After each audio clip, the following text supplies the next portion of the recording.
cas, bonsoir. Et puis, merci d'être là ce soir. Nombreuses pour accueillir Gaëlle Josse, que vous connaissez maintenant un petit peu beaucoup, mais vous les connaissez en tout cas, puisque Gaëlle, nous l'avons reçu pour ce matin-là, je crois.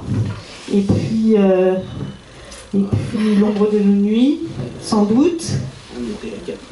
Un été à quatre mains, oui. Voilà, enfin bref. D'ailleurs, c'est ma chaise, en tout cas, toujours des moments formidables. Et aujourd'hui, pour la nuit des pères, qui est vraiment un roman merveilleux, toujours des grands livres. Ici est spécialement grand, émouvant. C'est un livre, je crois que tu portes sans doute, enfin, en tout cas, je crois, depuis un moment. Un livre sur la montagne, puisque la montagne est quand même un personnage du roman. Et cette montagne qui finalement a volé ce père à ses deux enfants qui vont faire un parcours, ce père qui perd la mémoire et les enfants qui vont essayer de comprendre le secret que ce père a gardé au fond de lui. Ils vont aller, en tout cas, à la recherche de leur histoire, de l'histoire de leur père et l'histoire de leur famille. Et donc c'est le poids aussi de la grande histoire sur l'histoire de cette famille, en fait, sur cette famille, ce père silencieux, trop silencieux, qui ne trouve de réconfort que dans la montagne, et ses enfants perdus quelque part, qui essaient de comprendre ce qui se passe. Voilà, un très très beau livre, magnifiquement écrit. Merci Gaëlle pour ce très beau livre, pour ces très beaux livres toujours. Voilà. Merci beaucoup. Merci. Et puis juste un petit mot pour vous rappeler donc la dernière rencontre, ça sera avec Alice Fernet, qui est déjà venue aussi plusieurs fois, pour ce livre Deux innocents. Alors, rien à voir avec La Nuit des Pères, mais alors un roman incroyable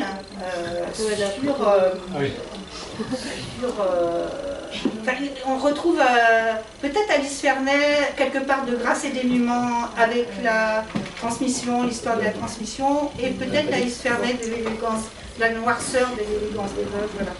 Et donc un grand livre aussi. Voilà. Le 20 juin, et ça sera la dernière, parce que je vous annonce que à nouveau mon travail Parole Vive est annulé. Voilà, donc je ne sais pas si on va y arriver un jour, mais bon, je n'en doute pas. Non, mais c'est parce que laisse parler quelque chose à te dire. Non. Quelque chose à te dire. Quelque chose à te dire. Le dernier. C'est le dernier roman paru chez Gallimard, mais à la rentrée, elle va faire paraître un nouveau livre chez Jean-Claude Lattès, je crois. Et donc on la recevra pour les deux en même temps. Pour les deux en même temps, voilà, exactement. Voilà. Si on y arrive.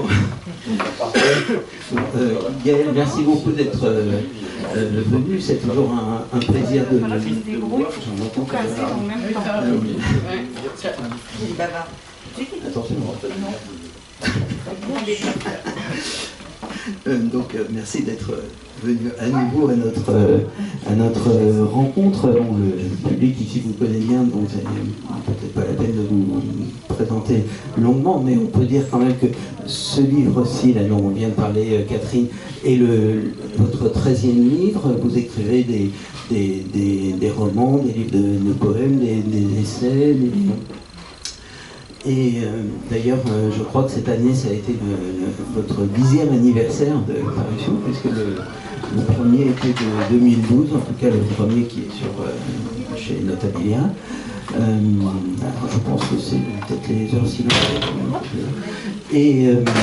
Et donc, voilà, ce sont des livres dans lesquels, pour ceux qui vous auraient pas encore lu, qui accorde une grande importance à l'art, à des destins singuliers, des destins un peu fragiles, un peu brisés en construction, beaucoup de figures de la solitude, de l'attente. Il y a beaucoup de considérations aussi par exemple sur la peinture, sur la musique. Enfin bon, tout ça m'aime beaucoup. Et surtout, ce à quoi je suis le plus sensible, dans votre style, un style vraiment empreint de poésie, et c'est ça qui porte la lecture.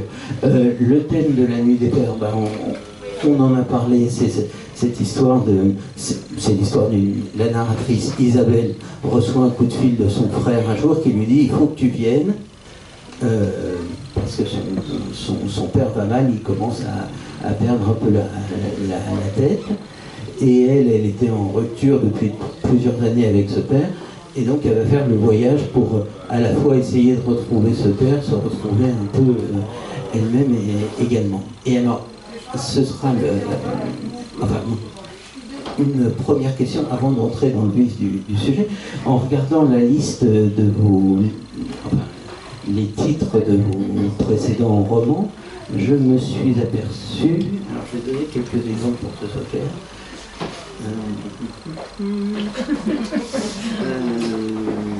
Voilà, beaucoup de soleil, ce matin-là, la longue patience, un été, vers mer, etc. L'ombre des nuits, etc. Bon, tout ça pour faire remarquer, je me suis aperçu en relisant, que le thème de la lumière, de l'ombre et des images en général, enfin surtout la luminosité, disons, est omniprésent. Alors comment est-ce que vous l'expliquez, cet univers visuel et en même temps lumineux et un peu caché par la nuit? Tout de suite dans les questions solides. Tout d'abord, avant de répondre, je ne sais pas si ça marche, je n'ai pas l'impression. Si ça marche. Tout d'abord, vous dire que je suis ravie d'être là. J'ai l'impression de revenir toujours un petit peu à la maison, chez vous. Et c'est toujours une joie d'avoir cette qualité d'accueil, d'écoute. Et puis les questions de Nicolas qui sont des questions qu'on ne me pose nulle part ailleurs. Donc je me dis où est-ce qu'il a cherché tout ça. Et en vrai, ça m'oblige à réfléchir beaucoup. Ce qui est très bien. Donc oui, je n'avais pas pensé à ça. En effet, que peut-être dans mes livres, il y a cette espèce de traversée de la lumière, des heures,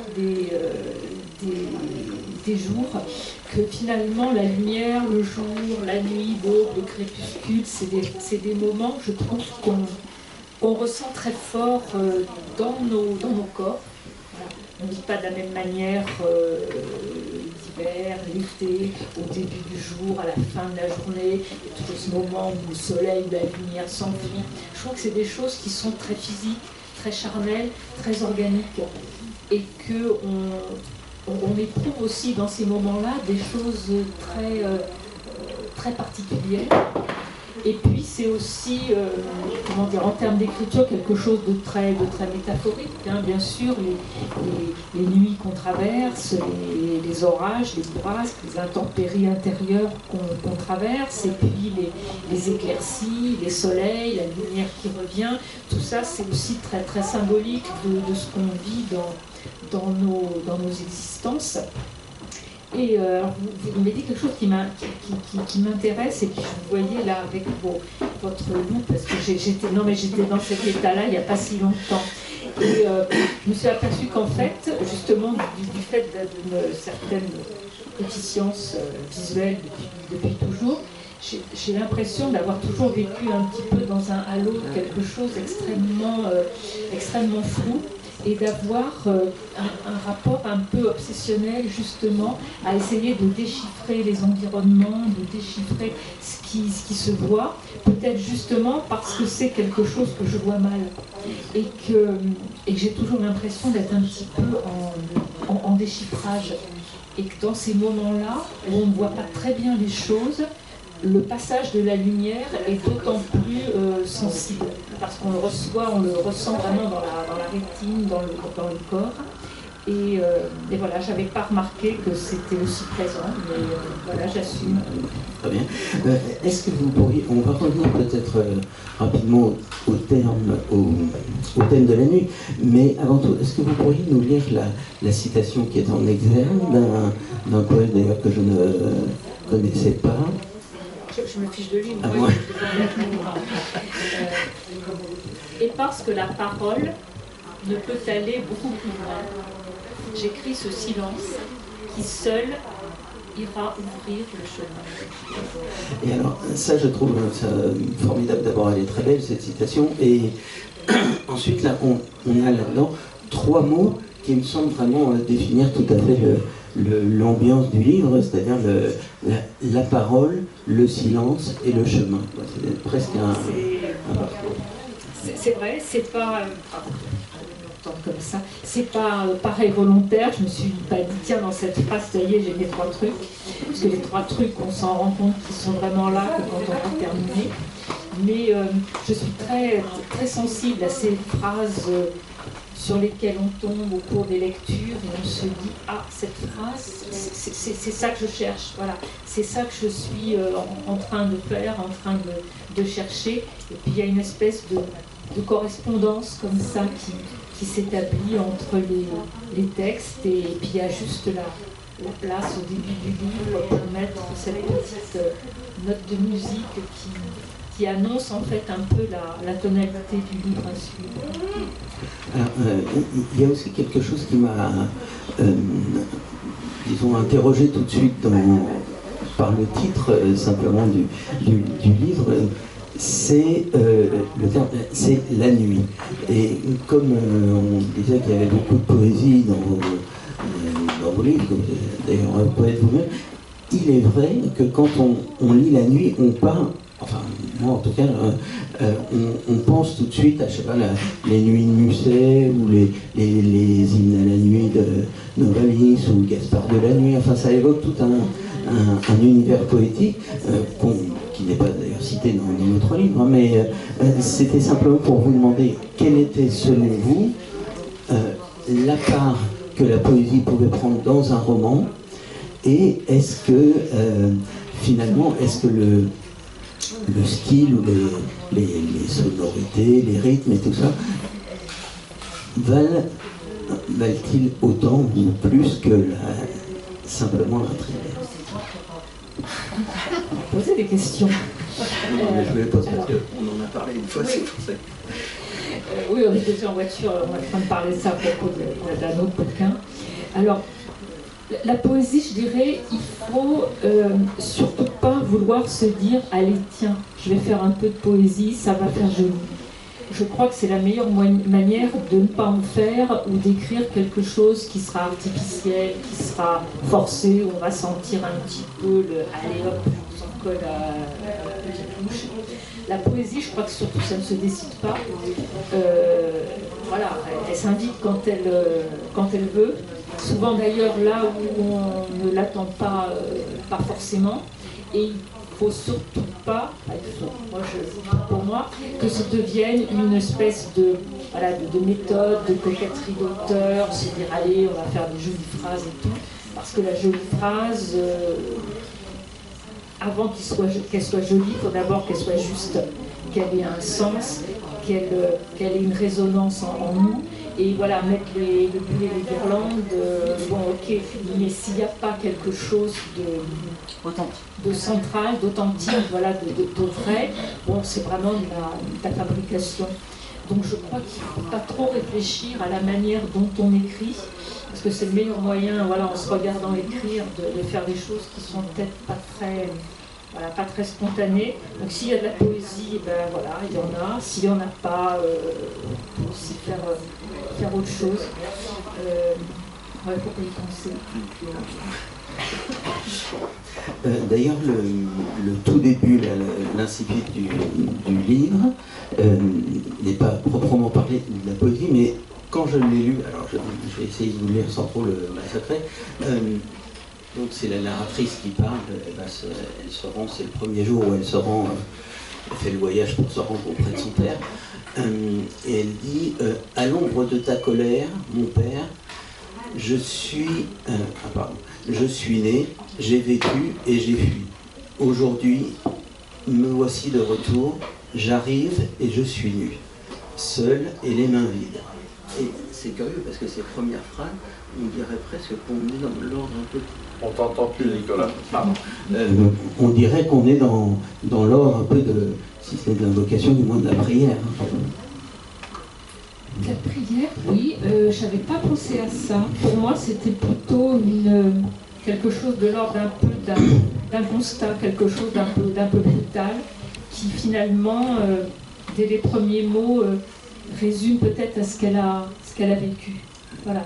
Puisque au départ, c'est la colère, c'est l'ombre de la colère du père, dans lequel ses enfants ont essayé de se glisser tant bien que mal. Elle est née, oui, elle a vécu, oui, et elle a pris la décision de s'en aller. Voilà. Donc pour moi, presque tout le livre, il est déjà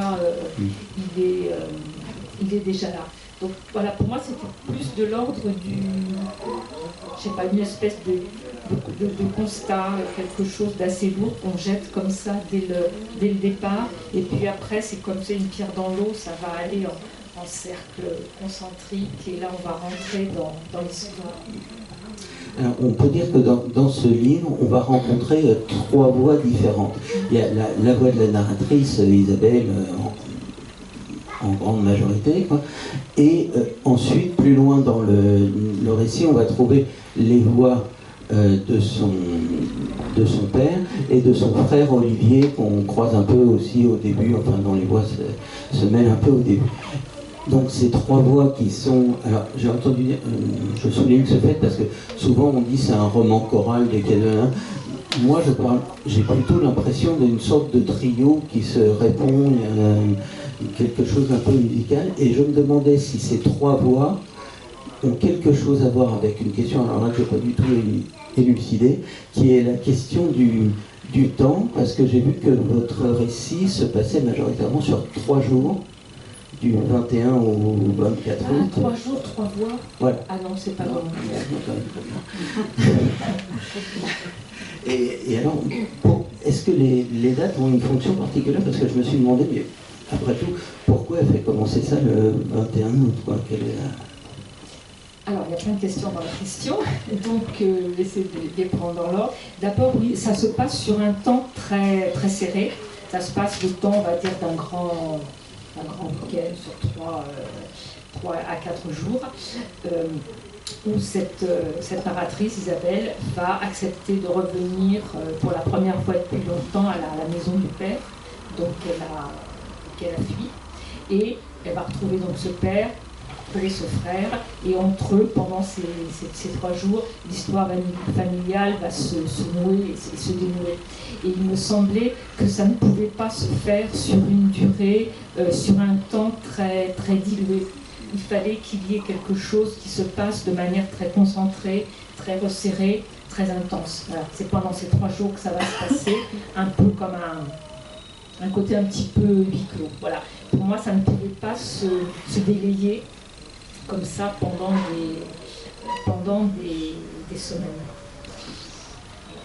Il y avait une question sur les 3 voix aussi, non? Oui, ou on peut en reparler tout à l'heure si vous voulez. C'est simplement que dans le récit, les voix se mélangent entre l'italique et le roman. Voilà, oui, sur le trio, parce que c'est un peu des voix qui se répondent comme... Alors, moi, je ne sais pas ce que c'est vraiment qu'un roman choral. Pour moi, un roman choral, il faut au moins qu'il y ait 4 ou 5 voix. Et pour moi, c'est plutôt des voix qui se chevauchent un petit peu dans un même chapitre où on alterne. Alors je ne sais pas exactement. Bon, là en fait on entend 3 voix comme 3 parties séparées où chacun va donner sa version en fait de l'histoire familiale. Et c'est toujours quelque chose qui me frappe énormément, que dans une histoire familiale il n'y a jamais de vérité absolue. C'est-à-dire que c'est quand même assez... je trouve ça passer des choses que vous avez rencontrées. Mais que dans une famille, on vit parfois la même chose, le même moment, le même événement, et on n'en a pas du tout, et on ne vit pas la même chose. On n'en a pas la même lecture, le même ressenti, la même interprétation, on n'a pas vu les mêmes choses, on n'a pas entendu les mêmes choses, alors qu'objectivement, il s'est passé un événement unique. Et pour arriver à comprendre ou à approcher une vérité familiale, si la vérité familiale, il faut arriver à faire un peu la mosaïque de toutes les voix qui chacune vont donner un éclairage un petit peu en biais sur l'objet, et peut-être que ça va permettre de comprendre un petit peu ce qui a pu se passer. Mais je trouve ça vraiment très, très troublant, parce que ces perceptions, ça peut aller du déni à l'oubli, à une réécriture complète, ou à déplacer les choses. Alors qu'il y a une objectivité que en fait personne n'est capable de restituer, parce qu'on a tous notre sensibilité, nos affects, nos relations aux autres. Je trouve ça toujours très, très perturbant. En fait. Il y a quelque chose qui est très beau dans ce début de roman, quand elle arrive, puisqu'elle arrive par le train, plus le mouvement du train décélère, plus le paysage se révèle, et la montagne, qui est un peu aussi l'image du père, puisque le père est guide de montagne, et il habite un peu cette montagne, plus ça ralentit d'un côté, plus ça grandit de l'autre, et plus finalement elle va se rapprocher de ses souvenirs, plus son père, lui, commence à s'éloigner des siens, quoi. Il y a un petit mouvement, mais si, à moins que vous vouliez commenter, on peut peut-être lire un tout petit paragraphe qui montre bien vous voyez, juste la tension. J'arrive, et déjà le souvenir de ta voix cogne dans ma tête. Tu ne seras jamais aimé de personne. Tu m'as dit ça, mais je suis mon père. Tu vas rater ta vie. Tu m'as dit ça aussi. De toutes mes forces, j'ai voulu faire mentir ta malédiction. Alors, il lui jette une malédiction, mais la malédiction, c'est de l'ordre du sort. On est presque dans le conte, dans la légende, quoi. Le père qui jette une malédiction sur des mots malheureux, un père qui ne s'est pas aimé parce qu'il est lui-même noyé dans sa propre histoire. Et je crois qu'on s'aime pas soi-même un minimum. Quel amour peut-on aussi donner aux autres si on ne s'accepte pas non plus soi-même comme humain imparfait? Quelle indulgence, quel regard peut-on porter sur ses propres enfants? Alors, est-ce qu'on peut dire quelques mots pour présenter Olivier, ce frère, qui semble être de caractère et dans sa situation l'opposé un peu de sa sœur, puisque lui, c'est celui qui est resté, elle, c'est celle qui a fui. Oui, alors c'est vrai qu'au début, on a un petit peu l'impression, et c'est aussi ce que je croyais, qu'il y avait la mauvaise fille et puis le gentil garçon. Celle qui est partie, qui a fui, qui a quitté, qui a rompu pour essayer d'exister ailleurs. Et puis, qui a fait des choix de vie très, très extrêmes. Et puis, il y a le frère qui, lui, au contraire, est celui qui est resté, celui qui prend soin de ce père âgé, celui qui essaie d'aplanir les choses, de soigner, de réparer tout ce qui peut l'être.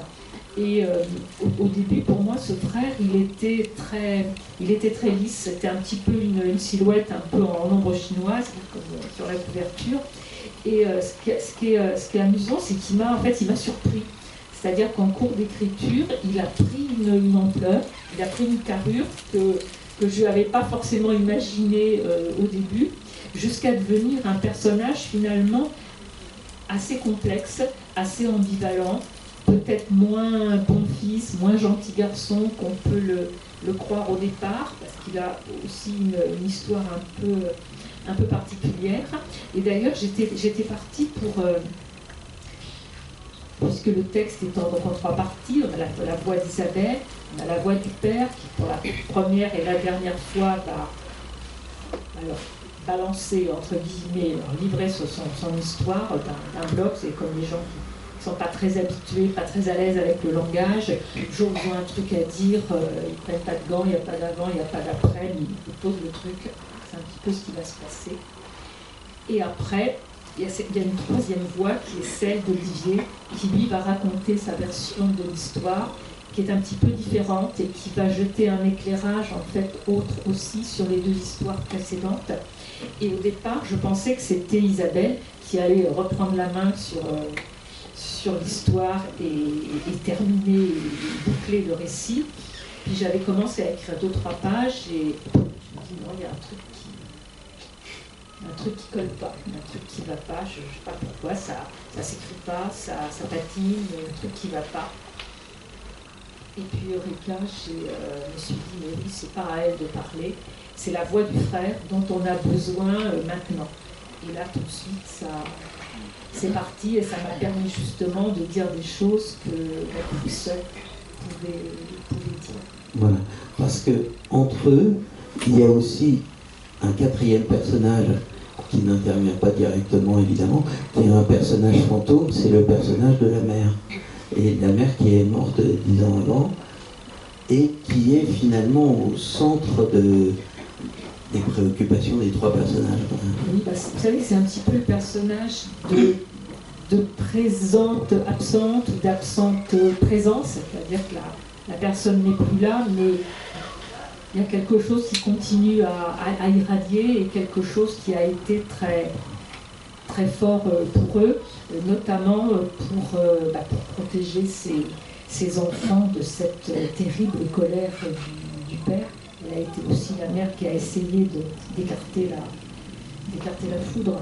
Donc ça, je crois que pour les enfants, c'est quelque chose qui est en eux à jamais. D'ailleurs, dans tout le début du roman, on s'attend...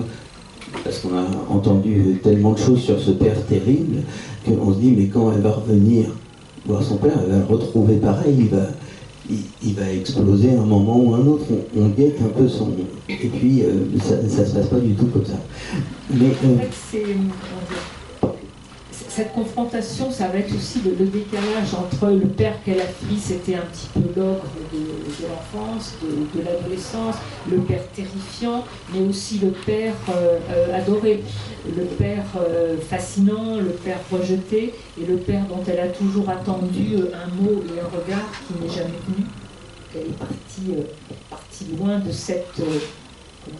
cette violence invisible qui en fait l'a complètement détruite.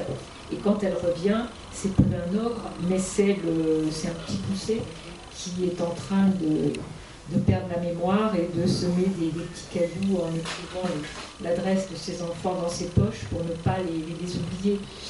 Et c'est pourtant le même homme.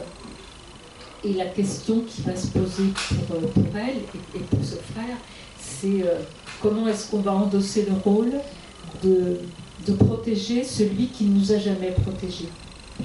Puisqu'il n'y a pas ce mouvement de réciprocité qui fait que quand il y a eu de l'amour au départ, dans les deux sens, les choses, on peut dire, se circulent et s'équilibrent.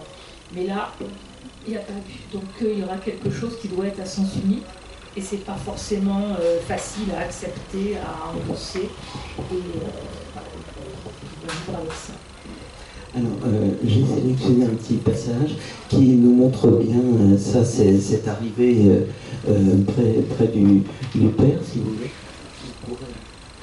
Tout ça ? Voilà, si vous voulez, si ça vous parle pas.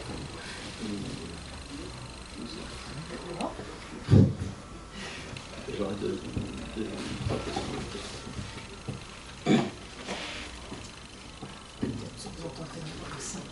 Je m'absente un instant du paysage qui nous accompagne et ferme les yeux. La maison. Je revois le pantillon métallique Maigrichon qui donne sur la rue. La peinture vert foncé écaillée avec ses éclats de boule brunie, la boîte aux lettres toujours de travers et le petit mouvement d'épaule qu'il faut pour accompagner la clé de la porte d'entrée. Je revois le banc en bois du couloir, avec tout ton équipement de guide accroché sur une série de porte-manteaux. La cuisine à gauche avant le séjour, avec sa fenêtre étroite qui ouvre sur les sommets. La petite cour au fond, là où maman avait sa glycine et ses rosiers, le coin potager et ses herbes aromatiques. L'odeur de la coriandre fraîche, ma préférée.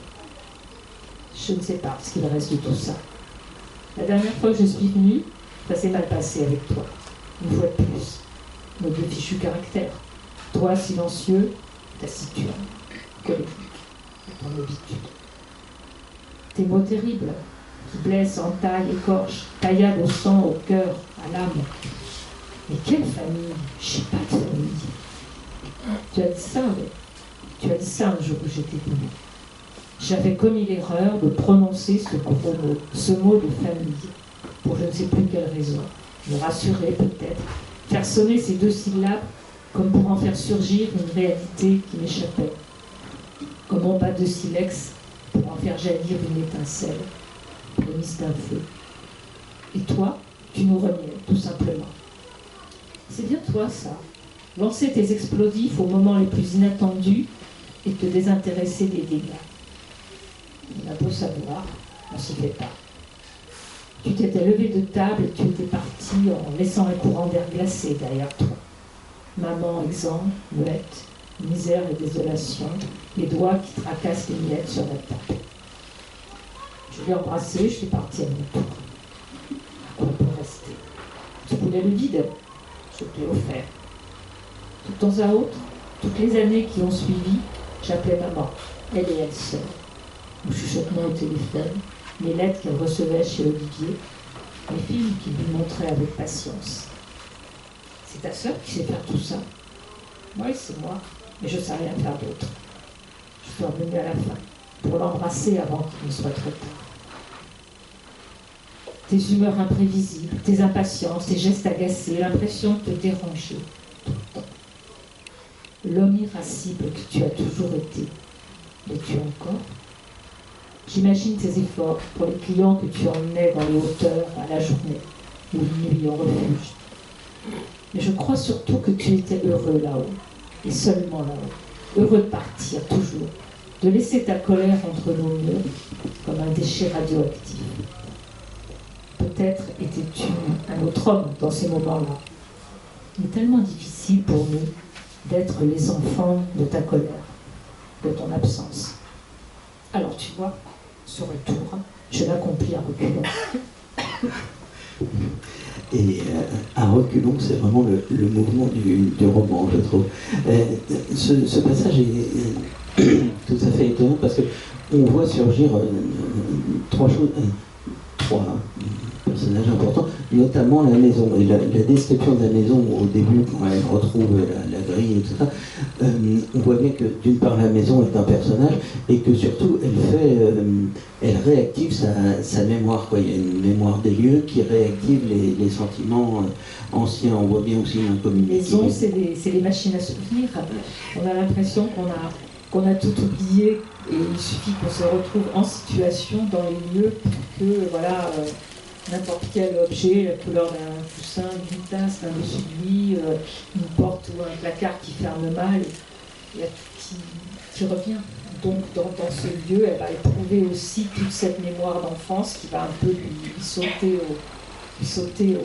au visage. Je suis très sensible à la mémoire des lieux. C'est des objets aussi qu'on verra tout à l'heure. Des objets qui sont qui portent aussi beaucoup de choses. Ouais. Il y a l'incommunicabilité avec le père, évidemment, l'espèce de tension permanente qui est là, et donc cette réactivation de la mémoire. Et dans ces voix dont on parlait tout à l'heure, il y a quelque chose que je voulais ajouter qui est assez sensible là, c'est que les enfants, non seulement dans la famille, avec le poids du père, ils sont plus ou moins terrorisés, donc ils s'expriment pas, mais aussi à l'extérieur de la maison, dans le village où leur père est quelqu'un de très considéré finalement. Les enfants, là encore, ne peuvent pas parler parce qu'ils veulent essayer de protéger peut-être un peu. Oui, il y a toujours une vérité familiale et une vérité sociale. Et on sait bien que les deux ne sont pas toujours l'exacte correspondance ou l'exact reflet de l'autre. Hein. Qu'est-ce qui se passe une fois que les portes sont fermées dans les maisons, hein, c'est quand même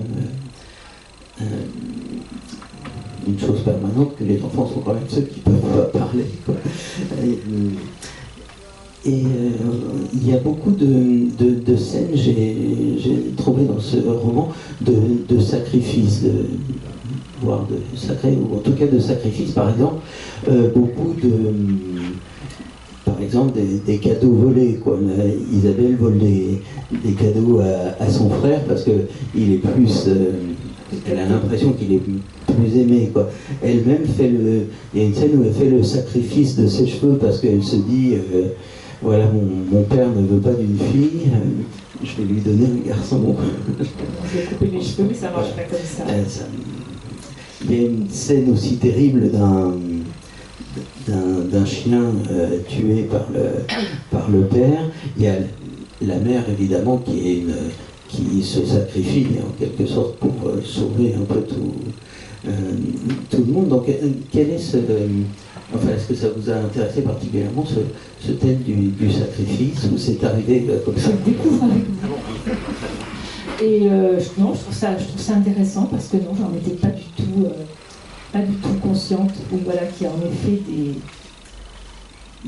des moments ou des gestes ou des personnes ou des scènes qui sont un petit peu de l'ordre de ces gestes extrêmement forts qu'on fait en espérant que ça va réparer quelque chose. Que le sens du sacrifice, je pense au sens, dans l'Antiquité, c'était on sacrifie des choses pour que l'ordre du monde aille dans le sens où on voudrait qu'il aille. Mais non, j'en étais pas du tout consciente. Il y a énormément de choses, je crois, alors je ne sais pas si c'est pour moi en particulier ou si c'est pour beaucoup d'auteurs. On recevait beaucoup ici, mais je ne suis pas certain qu'on soit toujours tous très conscients de ce qu'il y a dans les bouquins.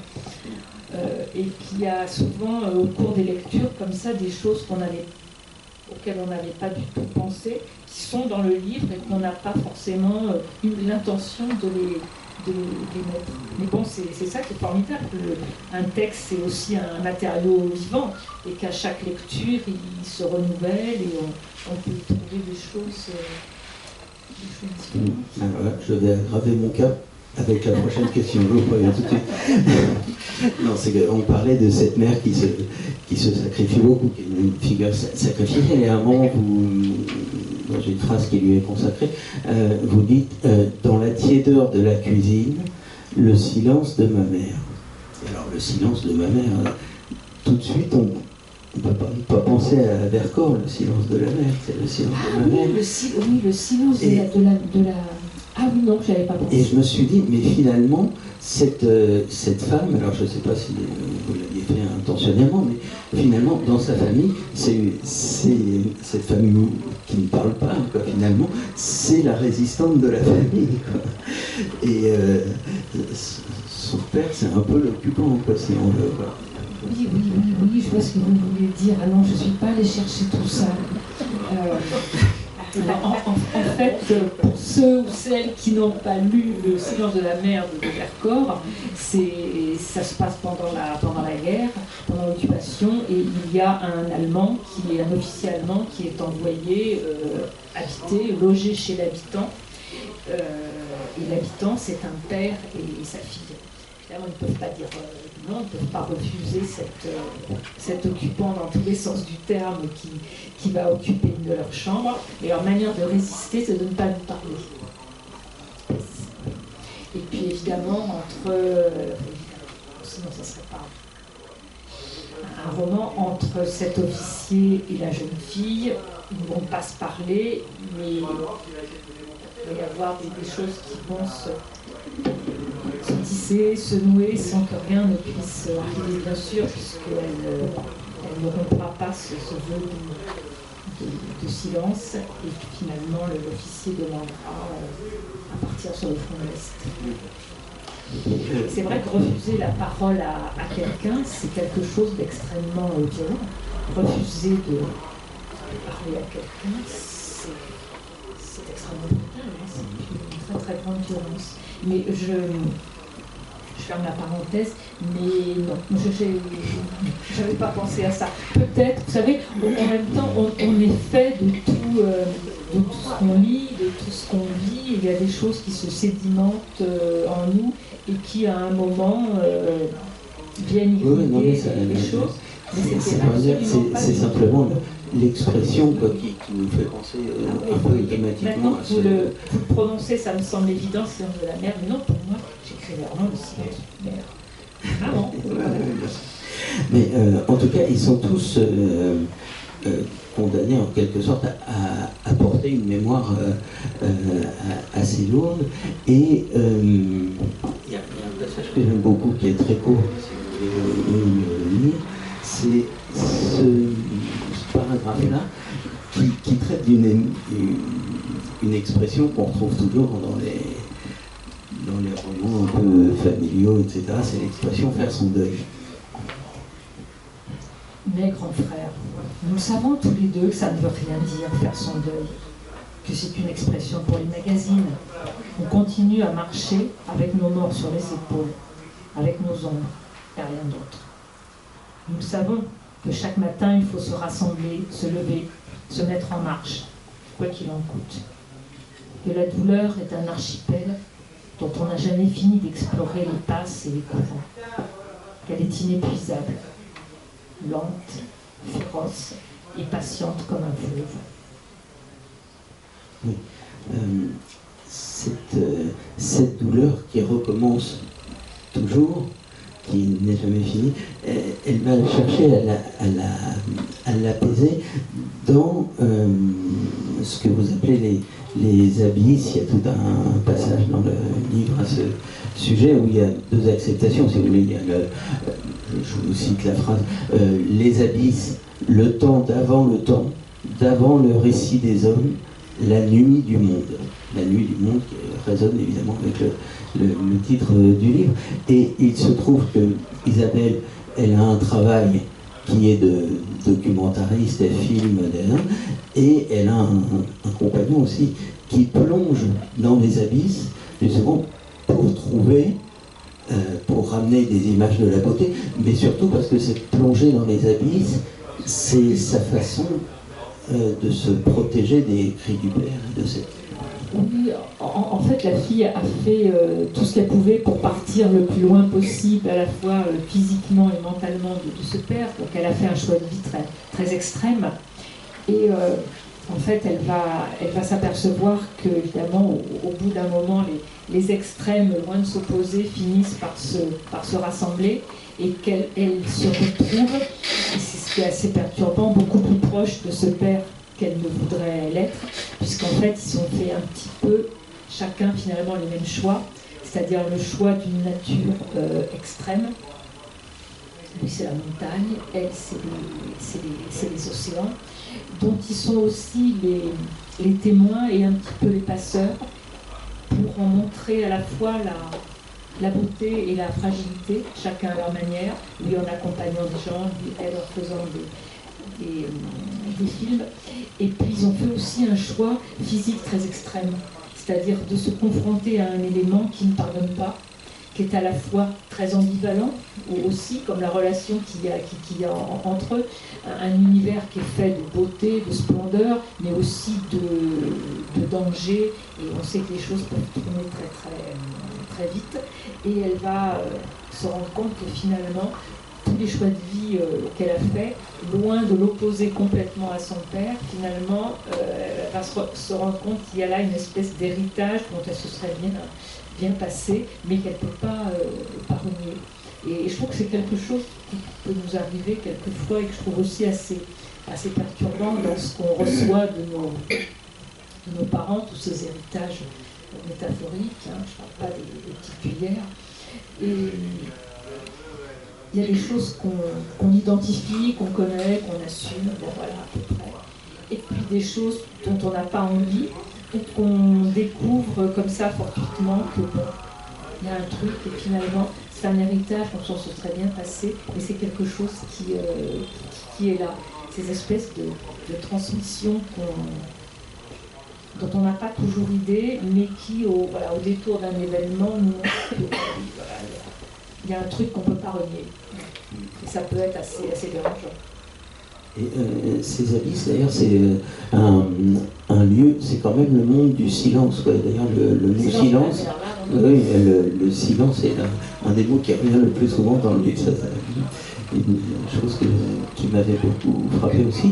Et finalement, elle accomplit toujours le même geste, puisque en plongeant pour filmer, parce qu'elle veut filmer en fait une beauté dont elle sent qu'elle est fragile et qu'elle va peut-être disparaître. Et finalement, en retournant auprès de son père, elle accomplit le même geste, elle veut essayer de sauver quelque chose qui est en train de partir en miettes, ou d'essayer de rattraper les derniers moments.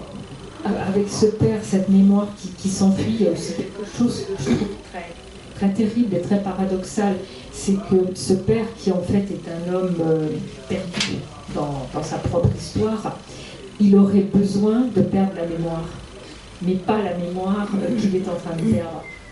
Il aurait besoin de perdre la mémoire d'il y a longtemps, c'est-à-dire tout ce qui l'a empêché de vivre, de devenir un père, un mari, un homme qui arrive à vivre sa vie, alors que c'est justement la mémoire immédiate, la mémoire du quotidien qui s'enfuit.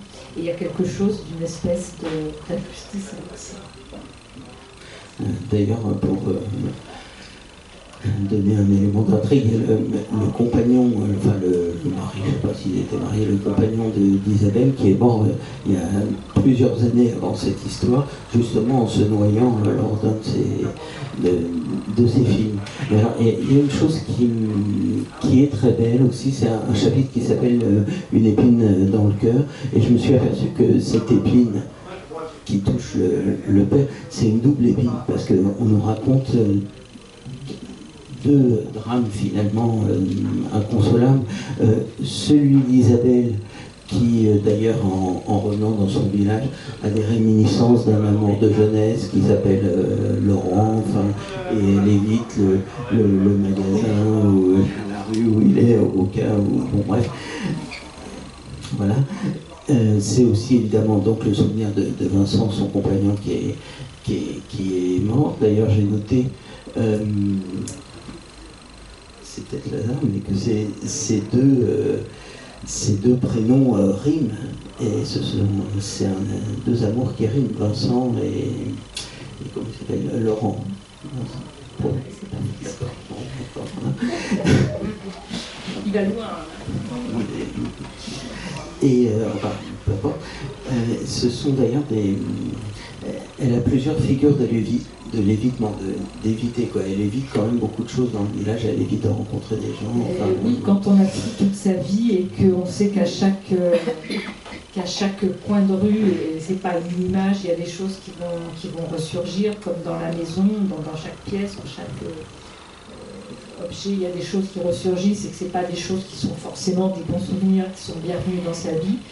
Je crois qu'on marche un petit peu sur la pointe des pieds, parce que c'est terrible cette mémoire des lieux qui vous envahit et contre laquelle on ne peut rien faire.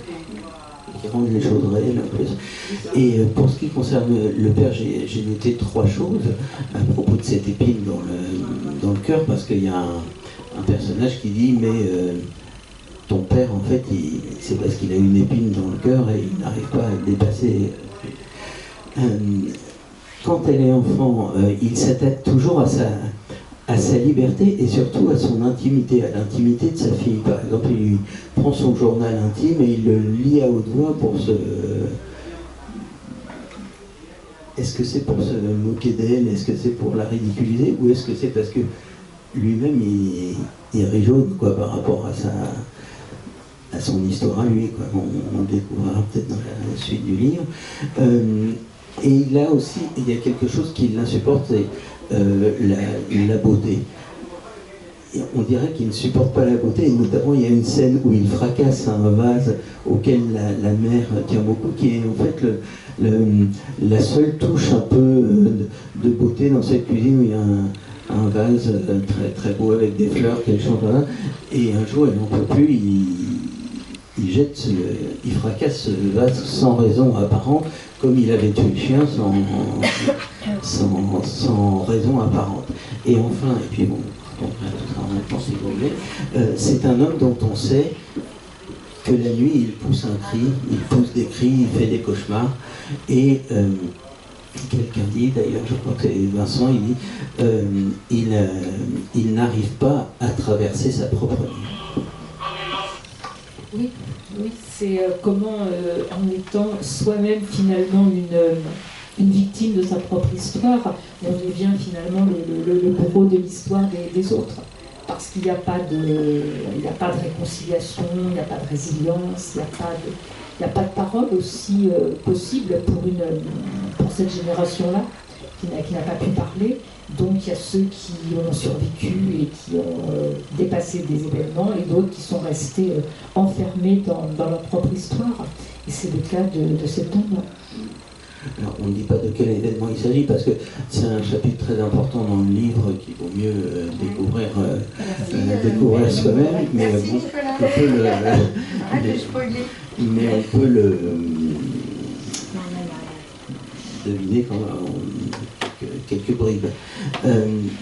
Une image aussi sur laquelle on pourrait revenir ça en 2 minutes, si vous voulez, c'est l'image d'un tableau que la narratrice croise dans un voyage à Madrid, qui a un tableau de Goya, qui est Saturne dévorant ses enfants. C'est un tableau terrible, et alors, vous nous direz pourquoi, quelle est sa fonction dans le livre, mais aussi il m'a fait penser à autre chose, dont on parlait tout à l'heure dans la voiture, c'est qu'il m'a fait penser au roman de Sarah Chiche, Saturne, où il y a également cette image, et son prochain roman d'ailleurs qui paraît à la rentrée, et aussi sur ce thème et sur Goya. Ah oui. Ah ben ça je vais dire. J'admire beaucoup ce que fait Sarah Chiche. C'est un de nos très grands écrivains. Une voix d'une puissance et d'une beauté que je trouve exceptionnelle. Oui, bah, la figure de Saturne, évidemment, c'est la figure de l'ombre de la nuit, des pulsions les plus terribles qu'on porte en nous, et puis c'est ce dessin, voilà, qu'on a tous aperçu quelque part de Saturne dévorant ses enfants, et quand elle voit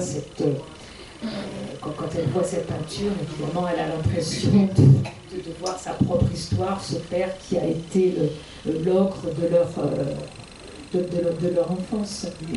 Et surtout, ce qui la frappe, c'est que dans le visage de Saturne dévorant ses enfants, ce qui est le plus effrayant, c'est la frayeur qu'on lit dans les yeux de Saturne. Parce que, en fait, Saturne dévore ses enfants parce qu'on lui a prédit que l'un de ses enfants allait le détrôner, et donc à chaque fois qu'il y a un enfant qui naît, il le dévore. Oui, et ce monstre a un regard en fait d'une infinie tristesse et d'une peur infinie, donc c'est d'autant plus troublant et terrible. C'est pas la jouissance de massacrer. Encore une petite note sur un détail, mais qui a son importance, c'est la présence de la poussière.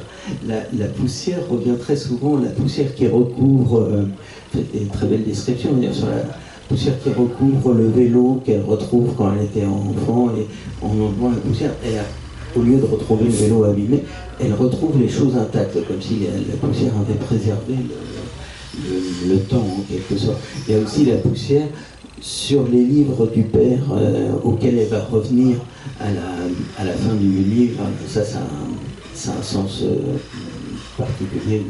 Oui, c'est le voile physique du temps qui passe, et aussi ce qu'on peut poser sur les choses pour les estomper et essayer de les faire disparaître. Et il y a aussi, c'est assez amusant, un jeu de cartes, le jeu des 7 familles, où ils sont. Et alors c'est correct parce que je me suis dit, c'est trois choses constitutives de l'enfance, quoi. C'est le jeu de société, disons, la société, les livres, l'apprentissage du langage, et le vélo, le jeu, l'apprentissage de l'équilibre, comme nous avons parlé. Et puis en plus, ça me fait penser à souviens-toi que c'est des trucs que tu es des poussières, etc.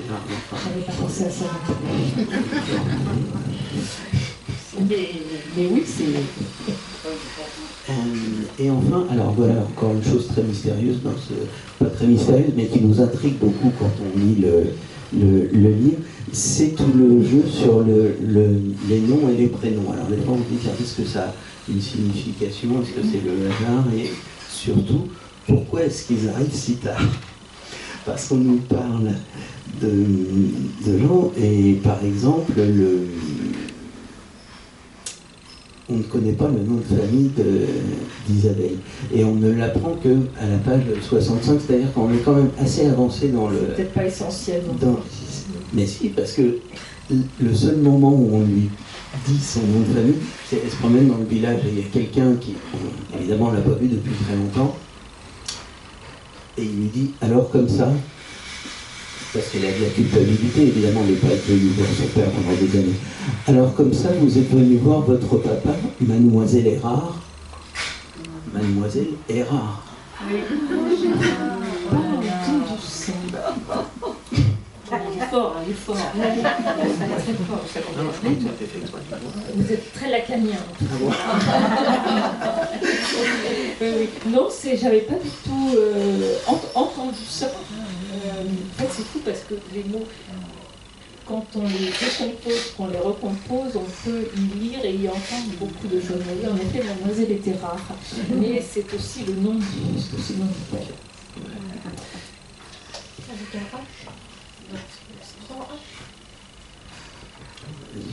Alors, je confesse quelque chose, c'est sûrement une ânerie, mais bon, quand j'ai lu Erard, ça m'a fait penser à la marque de piano Erard. C'est davantage. Comme vous en avez parlé dans le Schubert, je me disais, tiens, c'est quelque chose qui me vient de la peut-être. Bon, bref. Et par exemple, pour le prénom du père, bah, pareil, je me suis ça m'a intrigué, parce qu'il n'arrive qu'à la page 106. Et c'est vraiment, c'est pas souligné du tout, c'est entre deux virgules, quoi. Et on apprend que son prénom, c'est Marc. Alors, là, je me suis dit, ça, c'est un évangélisme, mais j'y suis pour rien. Oui, alors j'ai cherché de ce côté-là, mais alors j'ai rien trouvé du tout d'intéressant. Par contre, je me suis dit, bon, il y a une chose qui est évidente, c'est qu'il porte des marques, quoi. Il est marqué, quoi. Ça, c'est... Et la deuxième chose, mais alors là... parce que je me suis dit, pourquoi est-ce qu'elle l'a appelé Marc? Il aurait pu s'appeler n'importe comment. Et je me suis dit, mais Marc, ça me fait penser à quoi finalement? Bah, ça me fait penser au roi Marc. Et comme le roi Marc, il adopte Tristan, vous savez.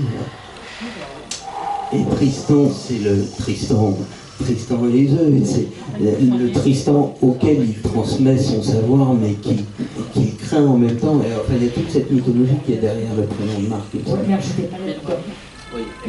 J'entends bien, mais c'était pas du tout des références, pas du tout des références conscientes. Mais après, oui, un prénom ou un nom, c'est tout un monde, c'est un univers. Donc ça porte aussi énormément d'histoire au pluriel, d'histoire au singulier.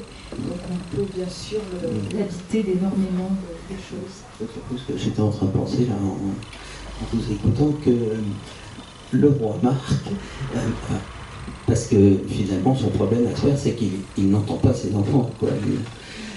Et pourquoi est-ce qu'il les entend pas? Parce que le roi Marc était... Sa punition, c'était qu'on disait qu'il avait des oreilles d'âne. Alors il cachait ses oreilles, ou il coupait ses oreilles, ou je sais pas quoi. Et alors forcément, sans oreilles, il n'entend pas. Enfin, sur les détails.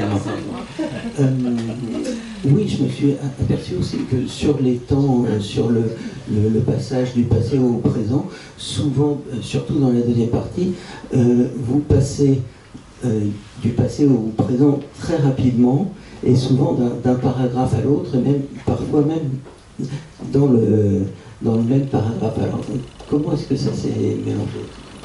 Je crois que c'est un petit peu comme dans la vie. Je crois qu'on vit toujours dans c'était le fameux flux de conscience de Virginia Woolf, où on est en train de vivre quelque chose maintenant, mais on a en tête ce qu'on vient de faire, ce qu'on va faire, et qu'on a toujours des courbes de temps qui se superposent en permanence dans ce qu'on vit et qui nourrissent d'ailleurs ce qu'on vit, parce que soit on est en souvenir ou en projection, et c'est quelquefois d'ailleurs difficile d'être complètement présent à l'instant. Donc dans la tête d'Isabelle, bien sûr, les choses du passé et les choses du présent sont extrêmement proches. Et pour s'acheminer tranquillement vers la fin, donc il y a un moment, tout le monde a compris, où le père va parler à ses enfants. Bon, on saute sur cet épisode, et simplement pour noter une chose qui se passe vers la fin du livre, puisque on parlait au début qu'il y avait une présence de la poésie très forte, et on retrouve cette voix poétique, disons, très, très présente par les citations, notamment vers la fin du livre. Et ces citations ne sont pas anodines du tout, parce que par exemple, elle s'adresse un moment à Vincent, donc, qui était son amour, là, qui est mort, et sans citer l'auteur de cet extrait de poème, elle dit à son propos, à la seconde où tu m'as paru, mon cœur eut tout le ciel pour l'éclaircir. Il fut midi à mon poème, je sus que l'angoisse dormait. Chose qui peut s'adapter au père aussi. Et pourquoi ce poème, et le titre du poème est particulièrement important, parce que c'est Fureur et mystère de René Char, et Fureur et mystère, c'est vraiment ce qui définit ce que j'avais en tête, en effet, c'était ce fragment de poème. Je trouve que c'est très beau d'entendre, quand on rencontre l'être aimé, je suis que mon angoisse dormait. Voilà, trouver cette espèce de relâchement, d'apaisement, de la peur, de l'angoisse auprès de la personne qu'on aime. C'est toujours quelque chose que j'ai gardé en tête, comme ça, des petits bouts de poème de temps en temps. Parce que finalement, il y a une autre citation qui a pour nous dessus, qui est formidable, que fait le père, enfin, indirectement, qui est une citation de Shakespeare de la Tempête, pour décrire le chaos de sa jeunesse. Il dit « L'enfer est vide, tous les démons sont ici. » L'enfer est vide, tous les démons sont ici. Ça, c'est la fille tous les jours. Et enfin, oui, donc moi j'interprétais un peu ce retour des poèmes comme finalement le retour du langage, ou le triomphe du langage à la fin de ce livre, où tout le problème tient à ce que les gens n'arrivent pas à se parler, n'arrivent pas à raconter leur histoire. Et enfin, en forme de conclusion, si vous voulez, j'ai alors là, une question dont je n'ai pas la réponse du tout. C'est que le livre se termine par un geste, c'est-à-dire un des personnages, Olivier, accomplit un certain geste. Et ce geste, je ne sais pas quelle valeur, quel sens il a exactement. Je me suis dit, est-ce que c'est quelque chose qui porte un héritage ? Puisque c'est ce qui conclut le livre, est-ce que c'est quelqu'un qui reprend un chemin, ou au contraire quelqu'un qui se dirige vers une vie nouvelle? Est-ce qu'il faut tout dire? Non, pour moi c'est un geste de liberté, avant tout. Un geste peut-être réconcilié, un geste apaisé, et surtout un geste de liberté, oui, vers une vie plus claire. Est-ce que Olivier, finalement, la fonction de l'Olivier, c'est d'annoncer la paix, quoi, en tout cas de porter leur amour? Ben voilà. Bien, on peut peut-être passer à des questions dans la salle. Quoique j'en avais une autre, mais qui est beaucoup plus indiscrète, disons, c'est que j'ai eu le sentiment, vous n'êtes pas obligé de me faire des révélations, mais j'ai eu le sentiment en lisant ce livre que c'était un des livres où vous aviez mis peut-être le plus de vous-même ou le plus d'une expérience personnelle. C'est pas une autofiction qui n'est pas. On a déjà parlé de ma famille littéraire, mais comme dans tous les livres, il y a des choses qui me sont très personnelles, et dans celui-là, on va dire peut-être encore plus que dans les autres. Et c'est surtout le livre qui, pour moi, aurait été le plus difficile à écrire, parce que aborder cette figure du père, c'est difficile, c'était douloureux, c'était complexe. Et ben voilà, donc avant j'ai écrit plein d'autres livres et je savais qu'un jour il faudrait que j'arrive moi aussi à grimper cette montagne et à me confronter à cette image d'ambivalence aussi, de peur, de fascination, d'amour, de rejet, de difficulté à parler, d'une part aussi de violence, mais aussi de choses beaucoup plus lumineuses, difficiles à voir. Et oui, ça a été un livre difficile à écrire. J'étais pas persuadée d'arriver jusqu'au bout, c'est-à-dire d'en sortir vivante, mais d'arriver à le mener, voilà, je pensais pouvoir le mener. Et voilà, il faut croire qu'il y a un temps pour tout dans l'écriture et que les sujets viennent finalement nous rencontrer quand ils le veulent bien et il faut parfois aller s'y confronter. Merci beaucoup. Peut-être est-ce qu'il y a des gens qui ont déjà lu le livre, ou même qui ne l'ont pas lu et qui voudraient intervenir ou poser une question, donner un avis. Si on n'a pas déjà tout dit, parce qu'on a déjà répondu. C'est ça, avec Nicolas, c'est un vrai plaisir à chaque fois de venir et de découvrir les secrets qu'il a découverts dans un livre que l'auteur n'a pas trouvé. Donc du coup, on va se faire un plaisir de lui envoyer ça. À chaque fois, c'est un émerveillement. C'est assez... Ça faillit, hein, quand même. C'est simplement ma lecture. Nicolas, il met on va dire, c'est justement la lecture. Voilà, c'est chaque individu lit un texte, on est tous face à un roman et on a tous une lecture forcément différente, on y voit forcément des choses parce qu'on lit aussi avec notre propre histoire. Avec notre propre histoire et on l'écrit aussi d'une certaine manière qui fait que toutes ces choses qui peut-être peuvent se lire ne sont pas des choses volontairement injectées dans l'histoire, parce qu'aussi on n'a pas la même histoire, les mêmes références, on n'est pas forcément sur les mêmes territoires, mais que le texte en fait permet, c'est vraiment quelque chose d'ouvert à tous ces possibles. Après, chacun prend les possibles qui l'intéressent ou qui le concernent ou qui viennent le toucher directement. Mais non, merci beaucoup, je suis toujours très, très admirative. Et on peut garder un peu de temps à ce moment-là pour faire quelques dédicaces si vous voulez. Il y a des livres là, qui sont en poche qui sont formidables. Hein, et bravo et merci. Merci.